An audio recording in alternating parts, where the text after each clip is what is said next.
Asesinos en series, atentados terroristas, secuestros, desapariciones, asesinatos y demás casos tienen algo en común, que todos y cada uno de ellos se ganaron el título de ser unos crímenes atroces.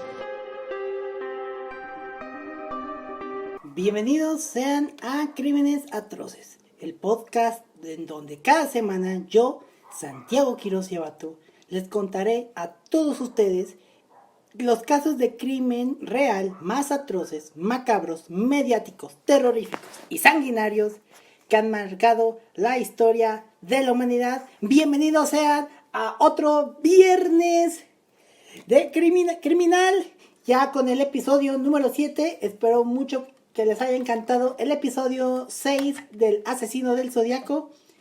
Y perdonen a todos los que les tocó ver un espanto real, pero es que todo fue idea de mi mamá, ya que ella me espantó al momento de la grabación.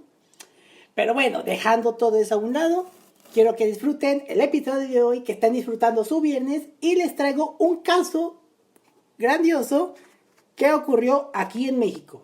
Para cerrar este mes de abril les voy a contar algo peculiar que ocurrió en nuestro querido México. Aquí vamos. Los museos por lo general son lugares de donde la seguridad es muy estricta, pero tampoco son ajenos a robos, y a lo largo de los años se han documentado diversos casos de robos a museos alrededor del mundo. El más famoso es el robo al museo de Isabella Stewart Gardner de Boston, Massachusetts, que fue un robo tan famoso que hasta el día de hoy no se sabe quién o quiénes fueron, y sus obras de arte robadas siguen sin aparecer. Pero el caso que les contaré el día de hoy no es el del Museo Stewart Gardner, ya que ese tendrá su episodio más adelante en este podcast, sino que les contaré uno de los mayores robos tan conocidos, que fue considerado en su momento como el robo del siglo y ocurrió aquí en México. Así que prepárense, que hoy les contaré el famoso caso del robo al Museo de Antropología de México. Es un caso muy particular, la verdad. No es tan conocido. Bueno, es conocido para los que vivimos en México y a los que vivieron en esta época, pero en sí no es tan mediático debido a la magnitud y al caso que fue algo inverosímil, que van a escuchar más adelante. Bueno, ver y escuchar más adelante, depende de dónde nos estén escuchando. Pero bueno, salud y comencemos. Antes de contar el famoso robo, tenemos que viajar al contexto en donde transcurre esta historia. El año en el que ocurrió este famoso robo fue en 1985. Un año que todos los mexicanos seguramente saben, y si no, les explico. El 19 de septiembre de 1985, a las 7:17 de la mañana, un temblor de 8.1 de la escala de Richter destruyó la Ciudad de México y dejó un saldo de más de 40,000 muertos. Por eso es que aquí en México, cada 19 de octubre hacemos un macro simulacro en conmemoración a las víctimas de ese terremoto. También ocurrió un terremoto igual de devastador un 19 de septiembre, pero en 2017. Pero eso no voy a hablar más detalles, ya que vamos a enfocarnos un poco más en el robo. Este atraco, desafortunadamente, ocurrió la Nochebuena del 24 de diciembre de 1985. Es decir, unos 3 meses después del terremoto, cuando todavía la Ciudad de México se estaba reconstruyendo después de aquel desastre natural. Este atraco ocurrió la noche del 24. Y lo que las autoridades no sabían es que este robo fue planeado durante 6 meses. Durante esas visitas, los perpetradores estudiaron los accesos a las salas, estudiaron los patrones de vigilancia, es decir, que investigaron en qué momento los guardias cambian de turno y en qué momento cambian del punto A al punto B. También crearon croquis o mapas. Croquis es como, digamos, un plano para poder ver las salas que iban a robar y la posición de las piezas que iban a robar, ya que esto era planeado y no iban a robar a lo loco. Algo así como lo que ocurrió en el Museo Isabel Stuart Gardner, donde los que robaron ese museo también estudiaron.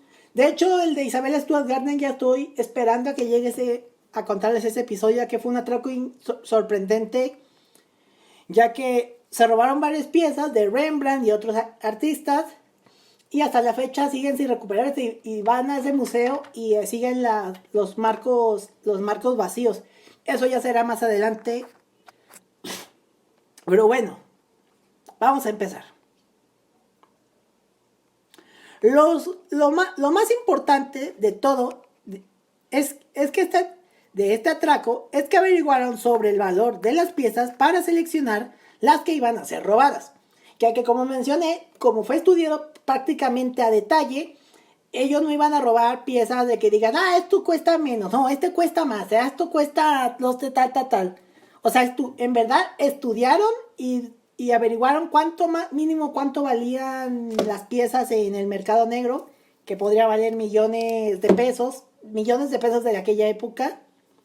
Pero bueno, sobre el valor de las piezas para seleccionar las que iban a robar, mismas piezas que fueron reportadas en el momento del atraco y que existen fotografías de las mismas, que en total fueron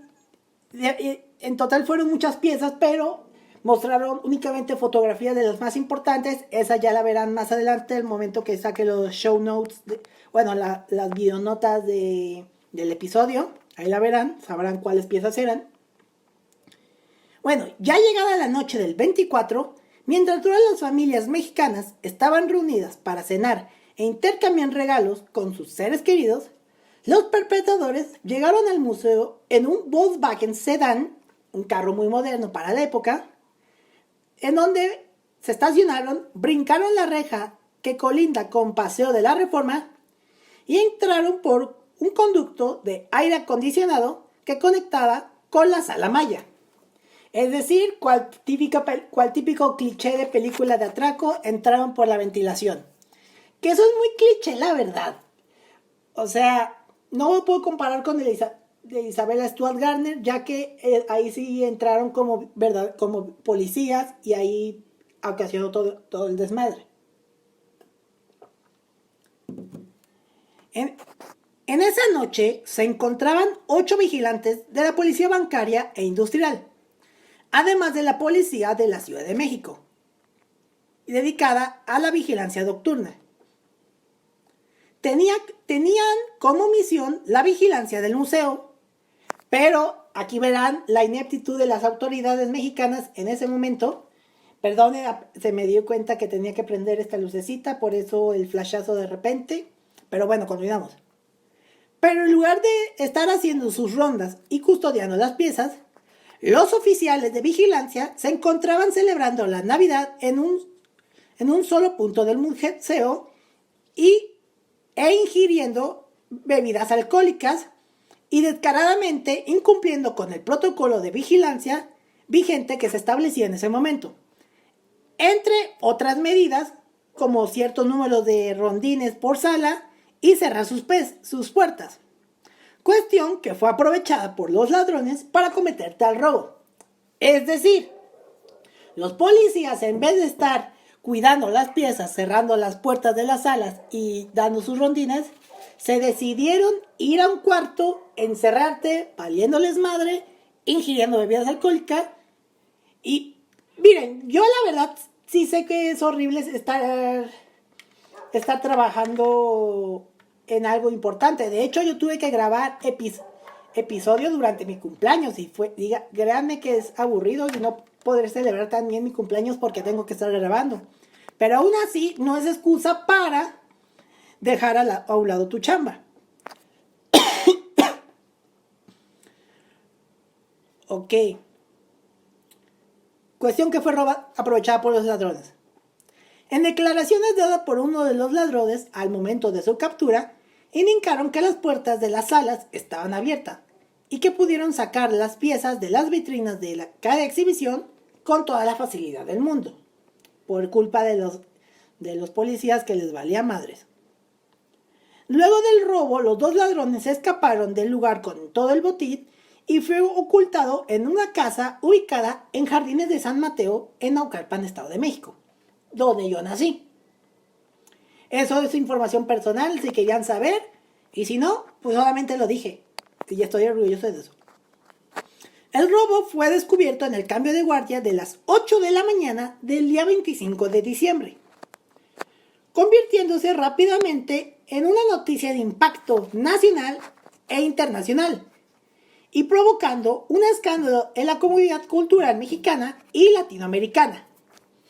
Cuestión de que al momento que se descubrió todo esto, ya se armó un problemón gigantesco, a tal grado que intervino la Interpol para que fueran a investigar. Miguel de la Madrid Hurtado, el presidente de México de aquel entonces, ordenó investigar los hechos, además de pedir de manera inmediata una colaboración con la Interpol. Lo cual en lo personal se me hace un poco hipócrita de parte de Miguel de la Madrid, porque le roban el museo y aún así pide ayuda internacional, pero fue el tema del temblor y no hizo nada y ni siquiera pidió ayuda a países extranjeros para que nos ayudaran con el temblor. Por eso ya hay imágenes después, al año siguiente en el 86, cuando fue el Mundial de México. Por eso fue un mega silbido en el partido inaugural, en donde el presidente, además de dar el discurso inaugural, fue abuchado por todo el público debido a su ineptitud en el temblor.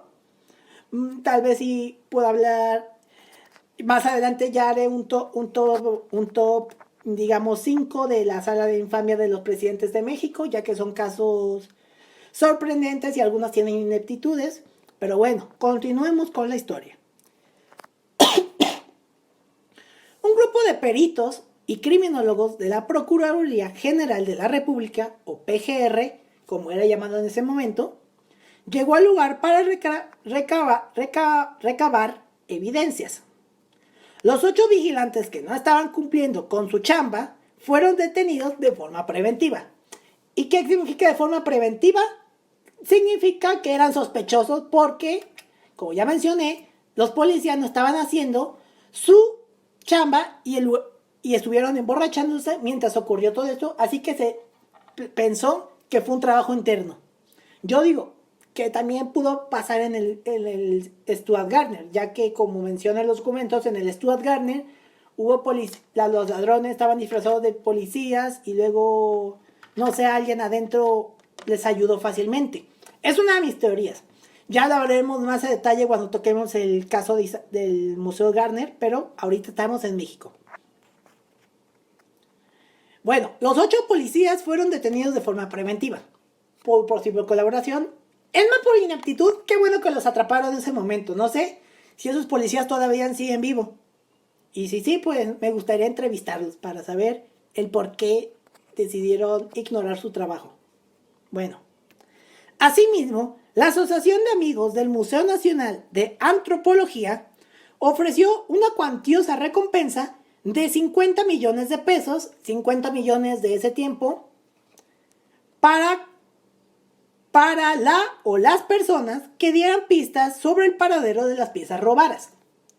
Es decir, si alguien que tuviera información, por favor vaya y lo reporte y ahí está el dinero. Según en una entrevista realizada a Enrique Flores Cano, quien en ese entonces era el director del Instituto Nacional de Antropología e Historia, declaró que fueron 140 piezas sustraídas de las siguientes salas: las salas Maya, Mexica, Culturas de la Costa del Golfo de México y Culturas de Oaxaca. Algunas de las piezas que fueron robadas, que posteriormente se llegaron a recuperar, fueron las siguientes: el ajuar funerario de Kiknich Yanab Pakal, incluyendo la máscara, no saben cuánto batallé por pronunciar este nombre, collares, pulseras y anillos, el pectoral del dios murciélago, la vasija conocida como el mono de obsidiana, el chimayi de oro y turquesa de la tumba 7 de Monte Albán, entre otras piezas. Ya cuando vean las fotonotas, ahí van a ver de qué pieza estoy hablando.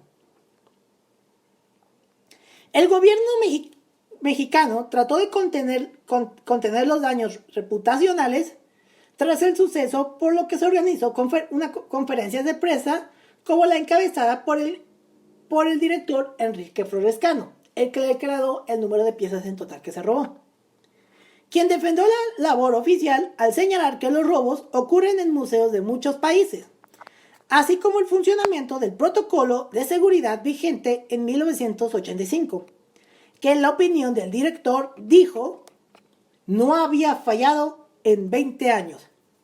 Lo que no contaba es que de verdad, por la ineptitud y por la embriaguez de 8 policías, que en lugar de estar haciendo su chamba decidieron emborracharse valiéndoles madres la vigilancia de piezas nacionales, La verdad es que en verdad me emputé tanto al escribir el episodio y hablar sobre los policías que decidieron abandonar todo nomás por pasar Navidad. ¿En serio? Así es, pero bueno, así es México. Ya sabrán mi enojo. La Secretaría de Relaciones Exteriores, a través de la Dirección General de Aduanas y personal de aeropuertos, se pusieron de acuerdo para que se hicieran protocolos necesarios para evitar que las piezas salieran del país, en caso de que el robo fuera llevado a cabo por ladrones internacionales. Los investigadores mexicanos advirtieron en los medios de comunicación a los ladrones que daba la relevancia de las piezas, que les resultaría difícil de venderlas a coleccionistas privados.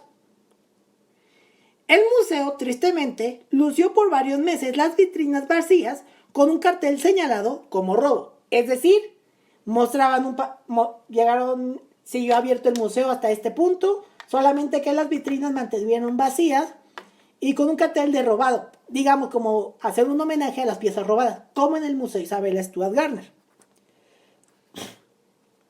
Pero pese a las pesquisas federales y a lo atípico del caso, las investigaciones y la búsqueda de las piezas duraron casi 4 años y no se avanzaba sustancialmente la recuperación de las piezas como tal.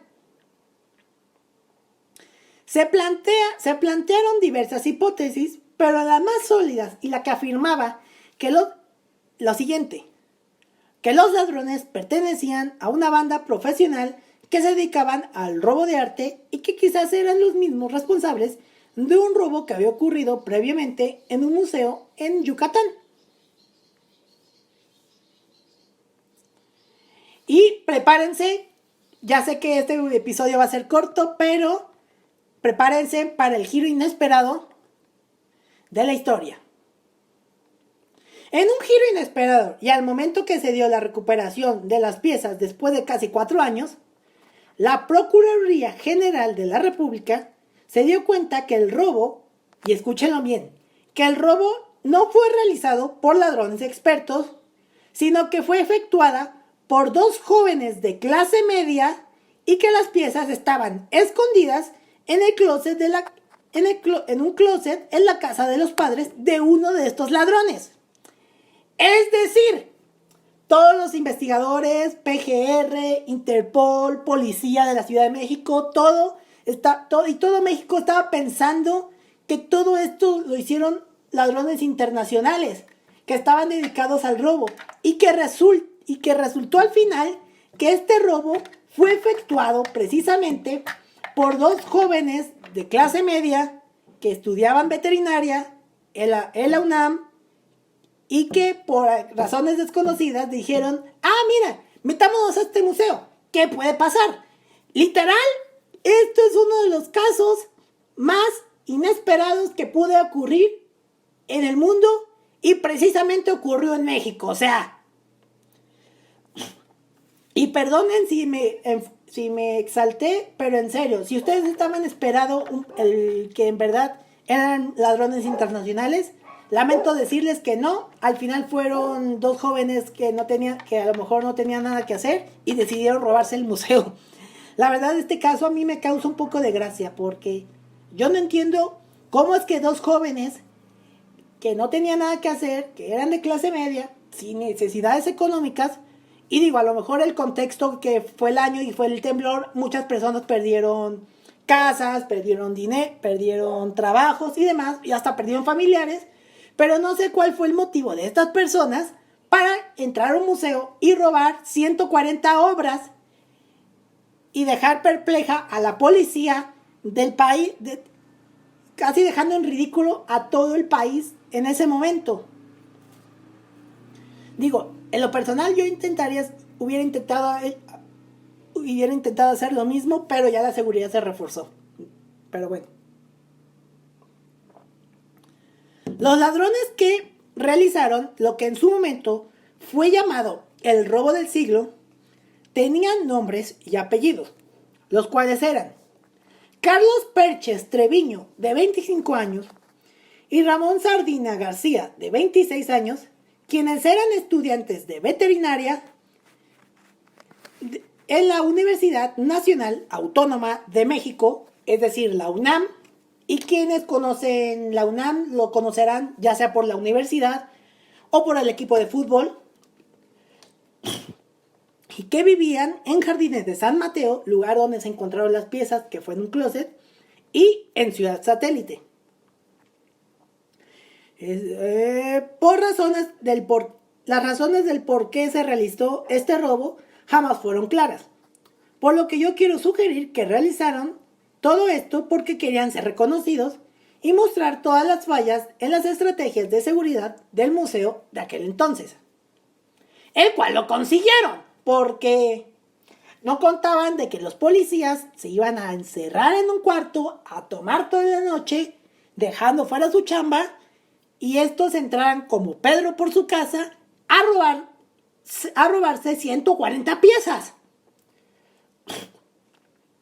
Bueno, ante el impacto de la noticia que llegó a todo el mundo, Carlos y Ramón se intimidaron y decidieron esconder las piezas en el closet de Carlos hasta que toda la búsqueda terminara. Carlos estaba convencido del valor de su botín, que era inamovible, es decir, que el precio no cambiaba. Por lo que decidieron trasladarse al puerto de Acapulco para intentar vender las piezas. En ese tiempo, Carlos y Ramón se hicieron amigos de José Ramón Serrano y Salvador Gutiérrez, alias El Cabo, que eran jefes, que eran miembros de un cártel de narcotráfico, quienes los conocieron por la afición de estos dos por el polvo blanco. Hola, Coke. Voy a decir esto porque no quiero que YouTube me quite este video por la palabra que dije.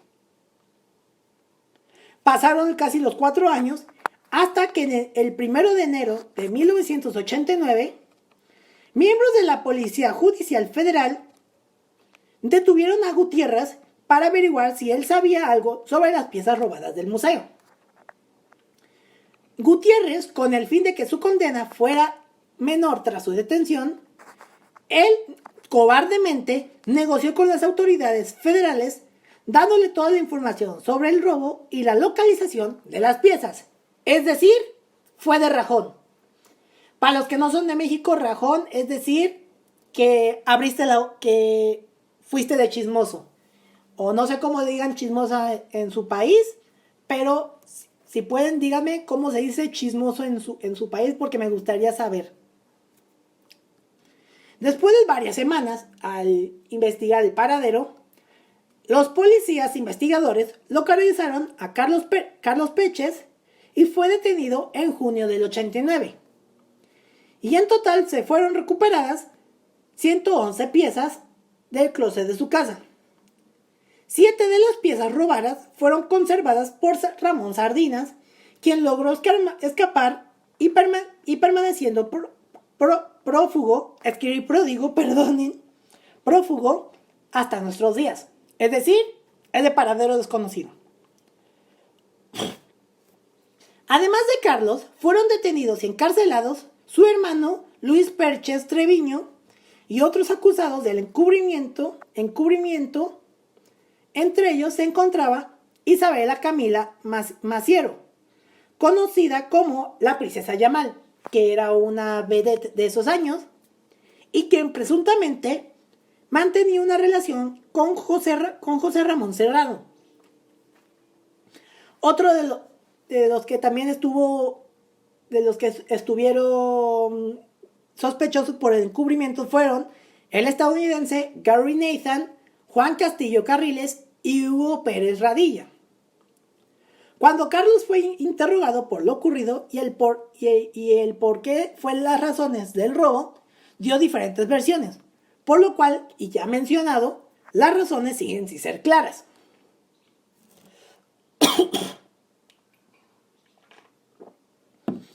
El 12 de junio de 1989 se anunció la recuperación de las piezas y el 13 de junio, o sea, al día siguiente, se realizó un evento que fue encabezado por el entonces presidente de México, Carlos Salinas de Gortari, que sí, ya sea vecino, a pesar de no ser de México, sabrán de quién estoy hablando, uno pelón, de bigote y orejas gigantescas, y que van a estar escuchando su nombre a lo largo de este podcast, porque hay casos en donde esta persona es mencionada, por no decir involucrada, bueno, no directamente a ello, pero se va a mencionar mucho en este podcast a esta persona, que espero no me hagan bajar este video porque no lo pienso hacer, en donde hizo la devolución oficial al Museo de Antropología de la colección y se condecoró a los elementos de la PGF, o sea, Policía Judicial Federal, que participaron en las pesquisas. El museo decidió montar una exposición temporal por varios meses en donde se expusieron las piezas robadas con el fin de comunicar a la sociedad mexicana de su valor. Algo así como lo que se hace en ferias de comunidades extranjeras, que hubo uno hace unas cuantas semanas, que fue en mi cumpleaños, que curiosamente es cuando presentan cosas de su cultura y demás. Algo que seguramente hará el Museo Stuart Gardner por si se recupera las piezas, lo cual yo creo que podría ser imposible, pero yo espero que sí lo hagan. O como cuando se robó a la Mona Lisa, que fue un robo de hace años, un robo increíble que ya espero contarlos. Estoy esperando, ya pronto voy a contar más a detalle la historia del robo de la Mona Lisa, que fue un robo también mediático en su momento, porque fue años atrás, pero bueno, eso para mí son los 3 robos más importantes: el de la Mona Lisa, el Museo Isabella Stuart Gardner y este del Museo de Antropología. El robo hizo que se revelara un estado generalizado en los museos mexicanos de la falta de vigilancia suficiente, de sistemas de seguridad con base en estándares internacionales, inventarios de piezas y capacitación adecuada a los elementos policíacos que los custodian. Es decir, descubrieron que la policía y las cosas que se debe de hacer para que se evitara un robo no se hicieron adecuadamente. Porque México, años 80, años antes del temblor, corrupción. No les interesaba trabajar. Tal se hizo esto que el gobierno mexicano, tras este hecho, el gobierno mexicano destinaría 700 millones de pesos de aquella época, que no sé cuánto sería, en dotar el Museo Nacional de Antropología de alarmas electrónicas y de un sistema de videovigilancia, cosa que tienen actualmente. La última vez que fue al museo ya tienen todas las cámaras de seguridad y ya el museo está más protegido para evitar un robo como este. También se modificó el Código Penal Federal con el fin de castigar con mayores penas en cuanto al robo de patrimonio arqueológico mexicano que sigue vigente hasta nuestros días. Es decir, no solamente dotaron al museo de mejoras en la vigilancia, sino que también cambiaron las leyes, dándoles más años de cárcel a quien se robe patrimonio arqueológico. Austria, perdonen, que está bien hecho, o sea, pero me causa un boom la verdad cuando leí este caso. Literal, tuvieron que esperarse al robo para que se hicieran cambios a las leyes y dotaran de mejores seguridad al museo. No, pues, ¡viva México! Voy a hacer el Viva México de moda sarcástica. Ya sé que me estoy siendo algo hipócrita al decirlo, porque sé que soy mexicano y lo reconozco. Pero hay casos en la criminología mexicana que digo, neta, pudieron hacer algo bien en su momento. Y bueno, este fue el caso del robo al Museo de Antropología, mejor conocido como el robo del siglo. Uno de los casos que me sorprendió en leer y que ahora llega a la eternidad de crímenes atroces. Pues, una cosa muy interesante la verdad. Y espero que en un futuro no vaya a haber un robo similar. Y si sí, espero estar bien documentado. Que sí sea con ladrones internacionales y expertos. No con dos chavos estudiantes de veterinaria que no saben qué carajos estaban haciendo ahí. Pero bueno, México es México y pues casi no cambia nada. Ya sé que este fue un episodio muy corto, pero intenté investigar a cabo. Pero si quieren, pueden ir al canal de YouTube de N+ Archivo, que es el canal de Noticieros Televisa, que recopilan cosas a través de los tiempos. Hay una entrevista que se le hizo a Florescano, el director del Museo de Antropología, y si quieren saber un poco la historia, hay una película que se llama Museo, que es protagonizada por Gael García, que es prácticamente la historia de este robo. Aunque le cambiaron los nombres y cosas así, está muy bien hecha la película y sí refleja todo lo que pasó en esa noche. Y espero que les haya gustado y con esto cerramos el mes de abril. Gracias por estarnos escuchando. Ya sé que este proyecto apenas va empezando y ya llevamos pocos seguidores y escuchas, pero sé que con su apoyo vamos a llegar a más antes de que finalice este año. Pero bueno, recuerden que pueden escuchar este podcast en Spotify y Apple Podcast y hasta en Google Podcast, porque aparentemente vi las últimas estadísticas y ya hay gente que me escucha en Google Podcast por alguna razón. Y también está el canal de YouTube, que búsquenlo como Crímenes Atroces en YouTube. Sé que a lo mejor no son más de escuchar, pero me ayudaría muchísimo que se suscribieran al canal de YouTube para poder monetizar y este proyecto crezcan.